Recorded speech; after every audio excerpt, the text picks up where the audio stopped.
Why, hello there, boys and girls. I didn't see you come in. My name is John A. Macdonald. I was Canada's first Prime Minister. I'm going to talk to you little kiddies about agriculture in Alberta.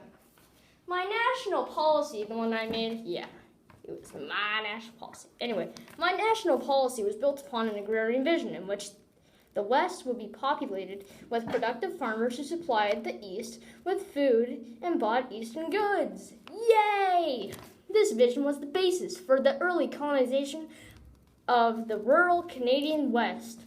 A large portion of the agricultural land in Alberta was divided up into homesteads that were offered to immigrants as an incentive to come to Canada. Yeah!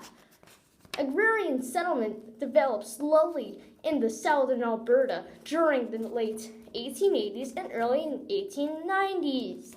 A group of Mormons from the United States who settled near Cardston during these years were Alberta's first large group of successful farmers. What an honor!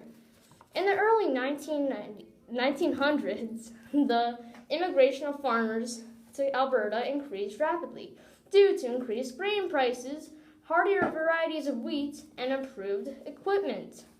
Yippee!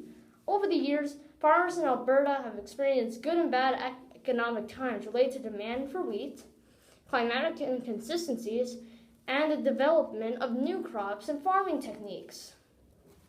As land was being cleared in the early 1900s, a native ground cover was removed to plant a variety of imported grain and forage species. Yeah! Most of the introduced species were European varieties that were brought over by immigrants familiar with these grains and their past performance on European farms. In addition to the grain seeds, several varieties of weeds were also introduced to Alberta because their seeds were inadvertently mixed in with the grain.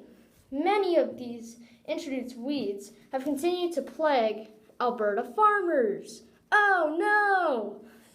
Farmers dedicate large amounts of time and resources to control or elimination of these plant pests. Farmers found that many of the introduced crops were not adapted to the differences in soil and climatic conditions that exist in Alberta. This was especially true of forage and range crops, and today many native species of grasses are being reintroduced in Alberta due to their harder nature and higher nutritional content.